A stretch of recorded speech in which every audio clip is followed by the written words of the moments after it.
السلام علیکم ورحمۃ اللہ وبرکاتہ۔ الحمد للہ وحدہ والصلاة والسلام علی من لا نبی بعدہ، اما بعد۔ محترم اساتذہ کلیہ اور قابل قدر طالبات کلیہ، جس موضوع کے تحت مجھے لب کشائی کرنے کا حکم دیا گیا وہ ہے تحریک آزادی میں اسلاف اکرام رحمۃ اللہ علیہ مجمعین کی قربانیاں۔ اس موضوع پر ابھی آپ نے ایک طالبات سے بہت کچھ باتیں سنی، اسی میں کچھ ترمیم کرتے ہوئے میں آپ کے آگے بات رکھوں۔ قبل اس کے کہ میں اپنی بات کو شروع کروں، ایک بات ذہن میں رکھیں کہ بچپن سے لے کر اپنی اسکول کی آخری تعلیم تک ہم یہی سبق پڑھتے ہوئے آئے ہیں کہ پوری تحریک آزادی 1850 پر 7 سے لے کر 1947 تک رہی۔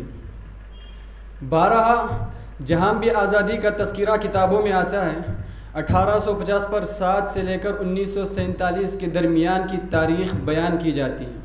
اس سے پہلے کی تاریخ، اس کی حقیقت کیا ہے، یہ ہم سے چھپا دیا جاتا ہے۔ آخر کیا مقصد ہے؟ دیکھیں کہ اس سے پہلے کی تاریخ کیا تھی۔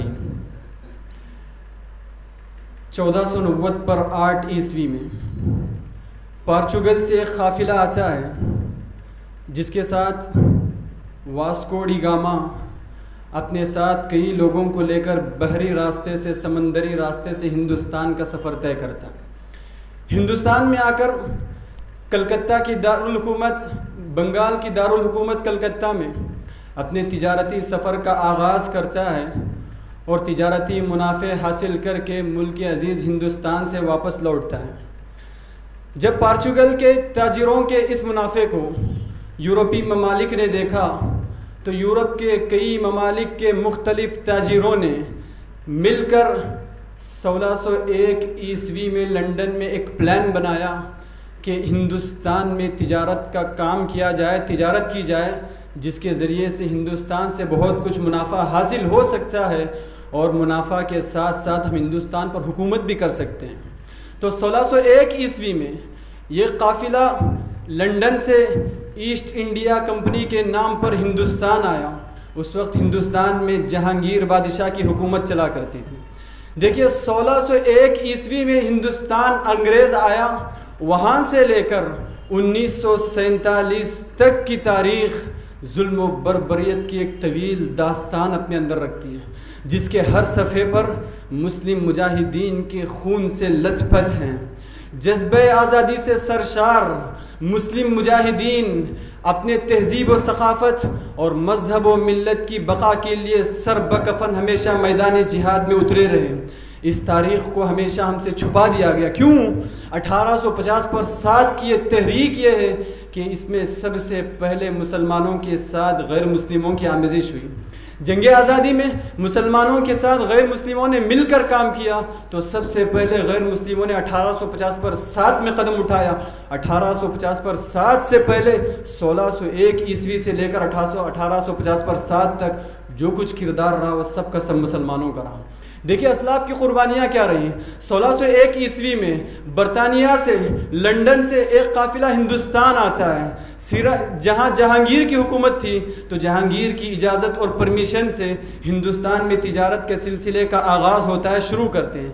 یہ تجارت کا سلسلہ جہاں آندھرا سے شروع ہوا تھا، وہاں سے لے کر پنجاب تک، سورت تک پھیل جاتا ہے۔ ایک ریاست کے بعد دوسری ریاست کے بعد تیسری ریاست، ایک کے بعد ایک جگہ انگریز اپنی تجارت کو پھیلاتے جاتے ہیں۔ دیکھیے جب تک مغلیہ سلطنت باقی رہی، جب تک مرکز دہلی میں مغلیہ سلطنت باقی رہی، اس وقت تک انگریزوں کو ہندوستان پر حکومت کرنے کا کوئی راستہ ہموار نہ ہو سکا۔ اس وقت تک ہندوستان پر حکومت کرنے کا کوئی راستہ ہموار نہ ہو سکا۔ جب اورنگزیب کی وفات ہوئی، اورنگزیب کا انتقال ہوا، مرکز کمزور پڑ گیا، دہلی میں حکومت کرنے کے لیے کوئی بادشاہ موجود نہ تھا، تو اس وقت انگریزوں نے دہلی پر حکومت کی اور ہندوستان کے مرکز پر قبضہ کرتے ہوئے پورے ہندوستان کو قبضہ کرنے کا پلان بنایا اور منصوبہ بنایا۔ اس منصوبے کو بھانپتے ہوئے، اس منصوبے کو سمجھتے ہوئے کلکتہ کے نواب سراج الدولہ نے اپنا ایک لشکر تیار کیا تاکہ ان انگریزوں کے خلاف جہاد کیا جا سکے، یہ غیر ملکی انگریز کو ہندوستان سے بھگایا جا سکے۔ لیکن انگریزوں کی ہمیشہ منصوبہ بندی رہی ہے کہ مسلمانوں کو یہ کسی بھی صورت شکست نہیں دے سکتے، مسلمانوں کو کسی بھی صورت شکست نہیں دے سکتے۔ انگریزوں نے پلان بنا کر جو نواب سراج الدولہ کا سپہ سالار تھا میر جعفر، اسے خرید کر اپنے فیور میں کیا اور اس کو خرید کر اسی کی غداری کے ذریعے نواب سراج الدولہ کی وفات ہوئی، نواب سراج الدولہ کو ختم کروا دیا۔ میدان پلاسی میں نواب سراج الدولہ کی شہادت واقع ہوئی۔ آپ کی شہادت کے بعد ساؤتھ انڈیا میں سری رنگ پٹنم کے مجاہد ٹیپو سلطان شہید رحمت اللہ علیہ کو احساس ہوا کہ انگریز کے مقاصد کیا ہیں، انگریز کی نیت کیا ہے، کہ اب یہ ایک بادشاہ پر حملہ کرا کے ان کو شکست دے کر اب کلکتہ پر ان کا حملہ ہو چکا ہے، قبضہ ہو چکا ہے۔ اب ان کے اختیارات اور ان کی سوچ کو بھانپتے ہوئے انہوں نے سمجھا کہ اگر ہندوستان سے انگریز کو باہر نہ کیا جائے تو اب انگریز پورے ملک پر قابض ہو جائیں گے اور پورے ہندوستان کو غلام بنا لیں گے۔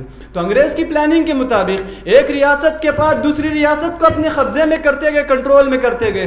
لیکن سری رنگ پٹنم میں، میسور کے قریب ایک علاقہ سری رنگ پٹنم میں انگریزوں کے خلاف جہاد کرتے ہوئے ٹیپو سلطان شہید رحمت اللہ علیہ کو میر صادق جیسے غدار کے ذریعے آپ رحمہ اللہ کو بھی شہید کروا دیا گیا۔ دیکھیے، ہم ہمیشہ اپنوں سے شکست کھائے ہیں۔ تاریخ اس بات کی گواہ ہے کہ دشمن کے اندر ہمیں شکست دینے کی طاقت نہ رہی، دشمن کے اندر ہمیں ہرانے کی طاقت نہ رہی۔ دشمن نے ہمیں ہرایا اور ہمیں شکست دیا تو اپنوں کو استعمال کر کے شکست دیا۔ ہم کبھی شکست کھائیں تو اپنوں کی تکلیف سے شکست کھائیں، اپنوں کی غداری سے ہم شکست کھائیں۔ کلکتہ میں، بنگال میں میر جعفر کی غداری سے مسلمان شکست کھائے اور مجاہدین آزادی شکست کھائے، تو ساؤتھ انڈیا میں میر صادق کی غداری سے شکست کھائے۔ اور آگے بڑے سلسلے کو، ان دونوں کی غداری کو دیکھتے ہوئے علامہ اقبال علیہ الرحمہ نے کہا تھا، جعفر از بنگال صادق از دکن، جعفر از بنگال صادق از دکن، ننگے ملت ننگے دین ننگے وطن، کہ ان لوگوں کی غداری نے دین کو سر عام ننگا کیا، ملت کو سر عام ننگا کیا، پوری وطن کو سر عام ننگا کیا ان دو لوگوں کی غداری نے۔ سلسلہ آگے بڑھا، جب ٹیپو سلطان شہید رحمت اللہ علیہ کی وفات ہوئی، ان کی شہادت واقع ہوئی، تو یہ اتنا بڑا سانحہ تھا اور انگریزوں کے حق میں اتنی بڑی جیت تھی کہ انگریز کا جو سپہ سالار تھا آپ کی لاش کے پاس کھڑے ہو کر یہ اعلان کرتا ہے، آج سے ہندوستان ہمارا ہے، آج سے ہندوستان ہمارا ہے، آج کے بعد ہمارے خلاف کوئی بغاوت نہیں کر سکتا ہے۔ تو مختلف طریقے سے مسلمانوں پر اور پورے ہندوستان میں رہنے والوں پر ظلم و بربریت کے پہاڑ توڑے گئے، مختلف طریقے سے ہندوستانیوں کو ستایا گیا، مختلف طریقے سے ہندوستانیوں کو گولیوں کا نشانہ بنایا گیا، پھانسی پر چڑھائے گئے۔ دیکھیے، سزائیں مختلف رہی، قربانیاں مختلف رہی۔ اس کے چند سال بعد شاہ ولی اللہ محدث دہلوی رحمہ اللہ نے سارے لوگوں کے اندر آزادی کی ذہن سازی کرنے لگے کہ ملک عزیز ہندوستان کو غیر ملکی انگریزوں سے آزاد کرانا ہے۔ آپ کی وفات کے بعد شاہ عبدالعزیز رحمۃ اللہ علیہ نے ایک فتویٰ جاری کیا پورے ہندوستانیوں کے نام کہ آج ہندوستان دارالحرب بن چکا ہے، ہماری یہ ذمہ داری بنتی ہے کہ ہندوستان کا ایک ایک فرد جہاد کے میدان میں اتر کر ہندوستان کو غیر ملکی انگریزوں سے آزاد کرایا جائے۔ دیکھیے، مختلف طریقے سے، مختلف مراحل سے گزر کر مجاہدین آزادی نے اپنی اپنی تحریکیں چلائیں، مجاہدین آزادی نے اپنی اپنی کوششیں کی، مختلف طریقے سے انہیں قربانیاں دینی پڑی، مختلف طریقے سے انہیں ستایا گیا۔ اس میں مشہور دو قربانیاں میں آپ کے سامنے تذکرہ کرتا ہوں۔ سب سے بڑی قربانی، عظیم قربانی علماء صادق پور کی، علماء صادق پور کی قربانی، کہ علماء صادق پور کی جو قربانیاں تھیں، ان کی جو کوششیں تھیں، ان کا جو مجاہدہ تھا، ابھی آپ نے سنا کہ جس کی گواہی خود ملک کے سب سے پہلے وزیر اعظم نے دی تھی کہ اگر ان کی تمام کی قربانیوں کو ایک پلڑے میں رکھ دیا جائے اور محض علماء صادق پور کی قربانیوں کو ترازو کے دوسرے پلڑے میں رکھ دیا جائے تو علماء صادق پور کی قربانیاں بھاری نظر آئیں گی۔ دیکھیے علماء صادق پور، عید کا دن تھا، عید کا دن تھا، احمد اللہ رحمۃ اللہ علیہ ان کے گھر کے اوپر انگریز بلڈوزر چلاتا ہے۔ عید کے دن جہاں سب لوگ عید کی خوشیاں منا رہے ہیں، انگریز ان کے گھروں پر بلڈوزر چلاتا ہے، عورتوں کی عزتیں لوٹی اور عزتوں پر حملہ ہوتا ہے، بچوں کو غلام بنائے جاتے ہیں۔ یہی سبب تھا کہ اس سے پہلے تحریک شہیدین وجود میں آئی، تحریک شہیدین وجود میں آئی۔ سید احمد شہید اپنے درس میں بیٹھ کر درس دے رہے تھے، اپنے طلباء کو پڑھا رہے تھے، ایک خط ان کے نام موصول ہوا۔ خط کھول کر دیکھتے ہیں، ایک عورت کی جانب سے آیا ہوا خط ہے۔ عورت اپنے خط میں لکھتی ہے، اپنی درخواست میں لکھتی ہے، دیکھو ہم پر انگریزوں کا ظلم بہت زیادہ بڑھ چکا ہے، انگریزوں کا ظلم بہت زیادہ بڑھ چکا ہے۔ ایک لفظ میں کہیں تو ہمارے پیٹوں میں انگریزوں کے بچے پل رہے ہیں، ہمارے ساتھ اتنی زیادتی ہو رہی ہے کہ ہمارے ساتھ انگریز زبردستی کا معاملہ کر رہے ہیں۔ یہ سننا تھا کہ احمد شہید رحمۃ اللہ علیہ درس کی کتاب کو بند کر کے سارے طلباء کے اندر اعلان کرتے ہیں کہ آج کے بعد جہاد ہم پر فرض ہو گیا، آج تعلیم بند ہے، انگریز کو جب تک اس ملک سے نہ بھگایا جائے اس وقت ہم چین سے نہیں بیٹھیں گے۔ دیکھیں ان کو بھی شکست دینے والے، ان کو بھی جام شہادت پلانے والے یا ان کو بھی وفات سے دوچار کرنے والے یہی غدار افغان سردار تھے جو نام نہاد مسلمان تھے۔ انہوں نے غداری کے ذریعے سید احمد شہید اور اسماعیل شہید رحمۃ اللہ علیہ مجمعین کے حق میں غداری کر کے ان کے انتقال اور وفات کے سبب بنے۔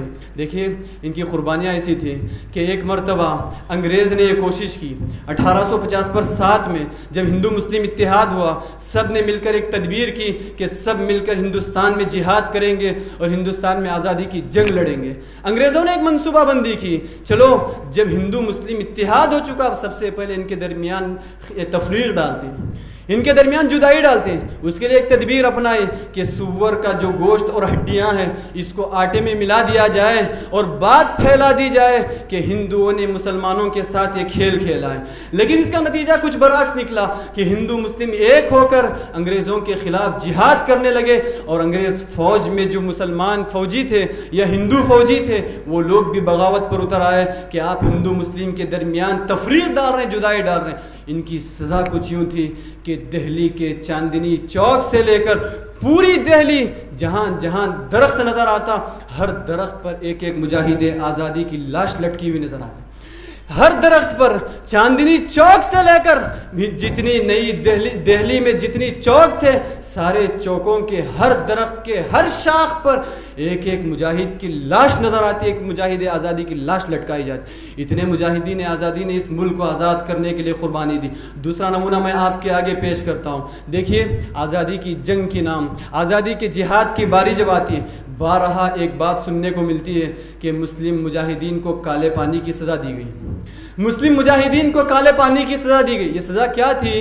انڈومان نکوبار آئی لینڈ آپ سنے ہوں گے، انڈومان نکوبار جزیرے میں ایسے کرتے جو جن سے بغاوت کا اندیشہ ہوتا، جن سے خلاف آواز اٹھانے کا اندیشہ ہوتا، سب کو انگریز انڈومان نکوبار جزیرے میں بھیج دیتے ہیں، اس جزیرے میں بھیج دیتے جہاں سے آنے کے لیے کوئی راستہ نہ ہوتا۔ دیکھیے سب سے پہلا قافلہ قیدیوں کا جب وہاں پہنچا وہاں کا منظر کچھ یوں تھا کہ قدم جیسے ہی جزیرے پر رکھتے ہیں قدم قدم پر بچھو، قدم قدم پر سانپ، قدم قدم پر کیڑے مکوڑے، زہریلی آب و ہوا، اوپر سے روشنی آنے کے لیے اتنے گھنے جنگلات کہ سورج کی کرنیں چھن کر بھی زمین پر نہیں اتر سکتی تھیں۔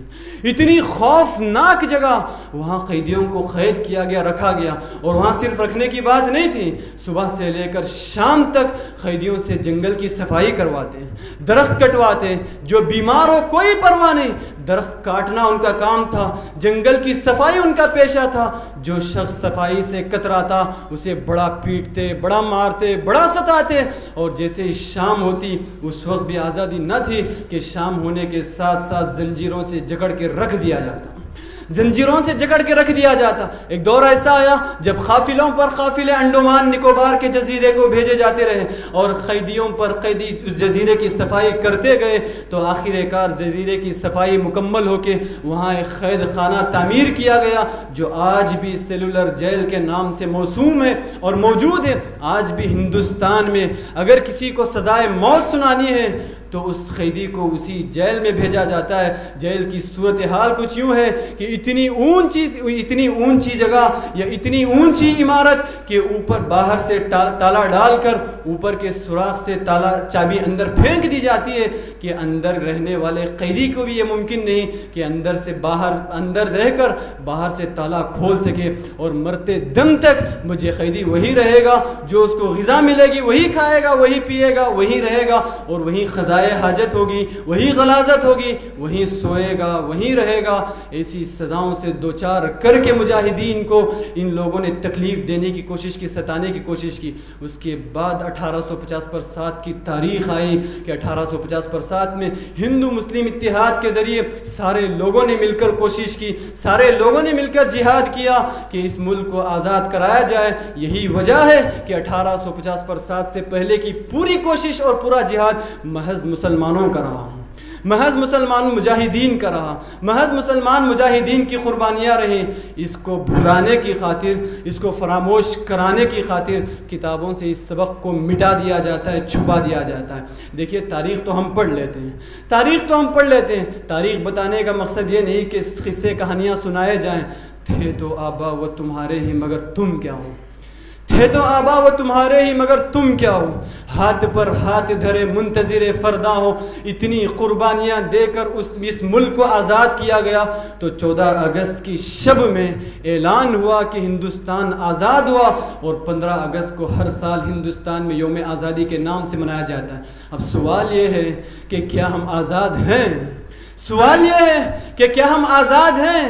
دیکھیے آزادی صرف زبان سے کہہ دینے کا نام نہیں ہے, آزادی صرف زبان سے کہہ دینے کا نام نہیں ہے. شاعر کی زبانی میں کہوں, علامہ اقبال رحمۃ اللہ علیہ نے کہا تھا سارے جہاں سے اچھا ہندوستاں ہمارا, ہم بلبلے ہیں اس کی یہ گلستاں ہمارا.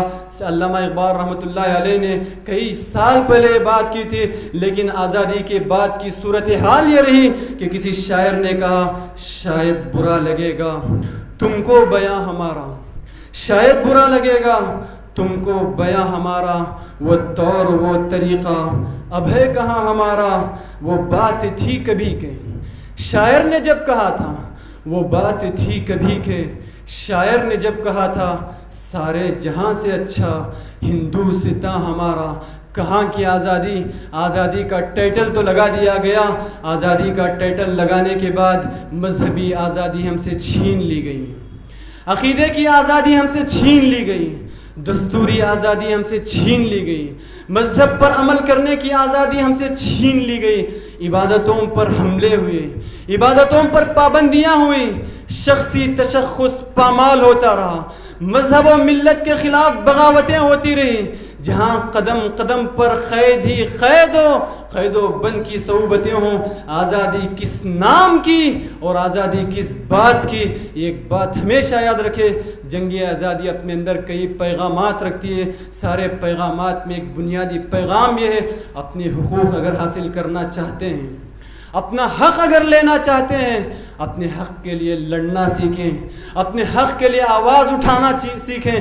جو قوم اپنے حق کے لیے آواز اٹھانا چھوڑ دیتی ہے وہ قوم تاریخ میں ہمیشہ غلامی کی زندگی گزارتی نظر آئی ہے. جس قوم نے اپنے حق کے لیے آواز اٹھانا چھوڑ دیا اس قوم کو ہمیشہ تاریخ میں غلام بنایا گیا ہے, اس قوم کو ہمیشہ تاریخ میں ستایا گیا ہے, ظلم کا نشانہ بنایا گیا ہے. اپنے حق کے لیے لڑنا سیکھیں, اپنے حق کے لیے آواز اٹھانا سیکھیں. جب تک ہم اپنے حق کے لیے آواز نہیں اٹھائیں گے اس وقت تک ہمیں اپنے حقوق ملنے والے نہیں. شریعت بھی اسی بات کی اجازت دیتی ہے, لا يحب اللہ الجہر بالسوء من القول الا من ظلم وکان اللہ سمیعا بصیرا، کہ شریعت نے بھی اس بات کی اجازت دی کہ دیکھو بے جا گفتگو کرنے، بے جا ہنگامہ کرنے کی تمہیں اجازت نہیں، جہاں تمہارے حقوق لٹ رہے ہوں، جہاں تمہارے حقوق پر حملہ ہو رہا ہو، وہاں تمہیں کھلی اجازت ہے کہ تم آگے بڑھ کر آواز اٹھا سکتے ہو۔ خون دل دے کے نکھاریں گے رخے برگ گلاب، ہم نے گلشن کے تحفظ کی قسم کھائی ہے، تاریخ گواہ ہے ہم ماضی میں بھی ہندوستان کے حق میں وفادار رہے، حال میں بھی وفادار ہیں اور مستقبل میں بھی وفادار رہیں گے۔ جو لوگ بھی ہندوستان کے خلاف بغاوت اور ہندوستان کے امن کو مٹانے کی کوشش کریں گے، ہم ان کے خلاف بغاوت کریں گے، ان کے خلاف آواز اٹھائیں گے۔ دعا ہے اللہ رب العزت سے کہ اللہ تبارک و تعالی ماضی کے واقعات کو چراغ راہ بناتے ہوئے سفر منزل اور سفر حیات طے کرنے کی اللہ مجھے اور آپ کو توفیق دے۔ دعا ہے اللہ رب العزت سے کہ اللہ تبارک و تعالی ملک عزیز ہندوستان کو پرامن ملک بنائے۔ اللہم آمین، وآخر دعوانا الحمد للہ رب العالمین۔ السلام علیکم ورحمۃ اللہ وبرکاتہ۔